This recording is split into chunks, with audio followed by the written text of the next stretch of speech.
अगर मैं आपसे सवाल पूछूं कि व्हाइट एंड ब्लैक ये दोनों क्या हैं, तो आप लोग क्या कहेंगे?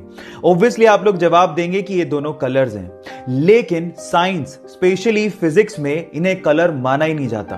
फिजिक्स के हिसाब से कलर वो होते हैं जिनकी एक स्पेसिफिक वेवलेंथ हो, लेकिन व्हाइट और ब्लैक की कोई स्पेसिफिक वेवलेंथ होती ही नहीं है।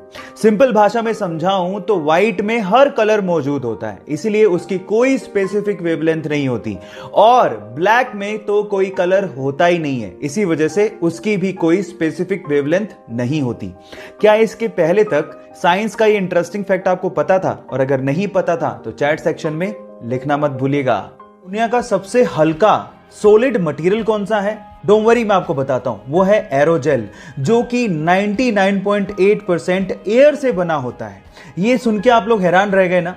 अब आप लोग इसको देख के सोच रहे होंगे कि शायद ये हीट के कांटेक्ट में आते ही मेल्ट हो जाएगा या जल जाएगा या हीट को ट्रांसफर करने लगेगा, तो यहां पर आप गलत हैं।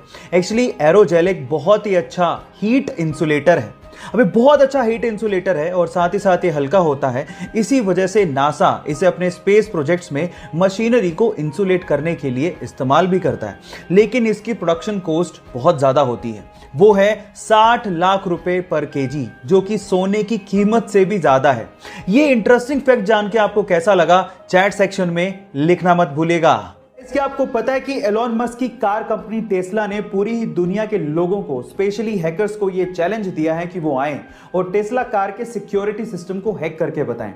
अगर वो ऐसा करने में कामयाब हो जाते हैं तो उन्हें $1 मिलियन यानी कि 70 करोड़ रुपए इनामी राशि के तौर पे मिलेंगे, और उसके अलावा टेस्ला की मॉडल 3 कार भी उन्हें गिफ्ट की जाएगी। गाइस, इससे साबित होता है कि टेस्ला कार कंपनी को अपने प्रोडक्ट पे बहुत ज्यादा भरोसा है, लेकिन साथ ही साथ कंपनी का यह भी कहना है कि ऐसे इवेंट करवाने से टेस्ला के सिक्योरिटी सिस्टम की स्ट्रांगनेस का पता लगता है, और अगर कहीं खामी है या कहीं बग पकड़ा जाता है तो उसे इंप्रूव किया जा सकता है। गाइस, अगर आप हैकर्स हैं तो आपके पास एक मौका है। आप लोगों को पता है कि स्पेसएक्स ने अंतरिक्ष में जाने के लिए एक एडवांस्ड कैप्सूल तैयार किया है, जो किसी भी इमरजेंसी की सिचुएशन में एस्ट्रोनॉट्स को रॉकेट से अलग कर देगा, और उसके साथ साथ इसमें एक एडवांस्ड पैराशूट भी लगाया गया है, जो आसानी से एस्ट्रोनॉट्स को लैंड भी करवा देगा।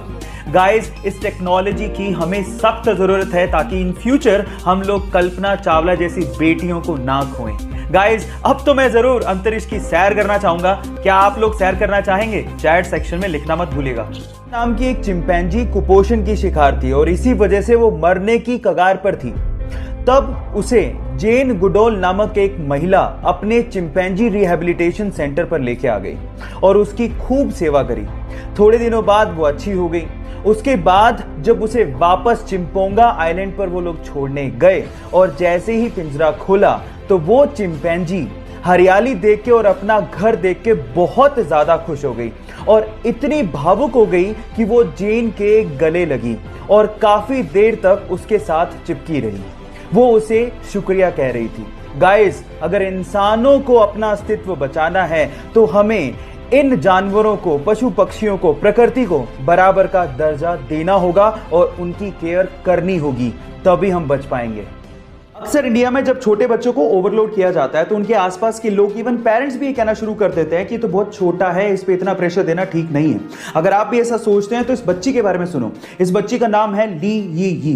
5 साल की छोटी सी बच्ची एक टेबल टेनिस प्लेयर है, चाइना से बिलोंग करती है और एक सोशल मीडिया सेंसेशन है, और इनफैक्ट इसे लाखों लोग फॉलो भी करते हैं। पर सवाल यह है कि इतनी छोटी सी उम्र में इतना सब कुछ उसने अचीव कैसे किया? तो मैं आपको बताता हूं। इसके माँ बाप ये चाहते थे कि वो टेबल टेनिस प्लेयर बने, इसके लिए उसकी ट्रेनिंग शुरू की। जब उसकी ट्रेनिंग की जाती थी तो कोचेस उसे हद से ज्यादा हार्डवर्क करवाते थे, जिसकी वजह से कभी कभार वो रोने भी लगती थी, लेकिन कभी भी उसके माँ बाप ने और कोचेस ने उसे इमोशनल सपोर्ट दिया ही नहीं, क्योंकि वो जानते थे कि इमोशनल सपोर्ट देने से वो वीक हो जाएगी। और आज उस बच्ची को देख के कोई भी कह सकता है कि वो फ्यूचर में एक टेबल टेनिस स्टार बनेगी। गाइस, आप लोग याद रखिए कि कुछ पाने के लिए कुछ खोना पड़ता है, इसलिए डू वर्क हार्ड।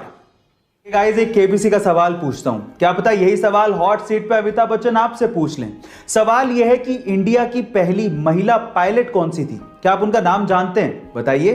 तो चलिए मैं इसका जवाब देता हूं, आप अपना जवाब मेरे जवाब से मैच करिएगा। 1936 में मात्र 21 साल की उम्र में सरला ठकराल को उनका पायलट लाइसेंस दे दिया गया था और वो इंडिया की पहली महिला पायलट भी थी। गाइस, क्या इसके पहले तक के फैक्ट आप जानते थे? और अगर नहीं जानते थे तो चैट सेक्शन में जरूर लिखिएगा। और ऐसी अमेजिंग फैक्ट वीडियोस के लिए यूट्यूब पे हमारे चैनल को सब्सक्राइब कर लीजिएगा और अगर आप इंस्टाग्राम पे देख रहे हैं तो मुझे फॉलो करना मत भूलिएगा। मिलते हैं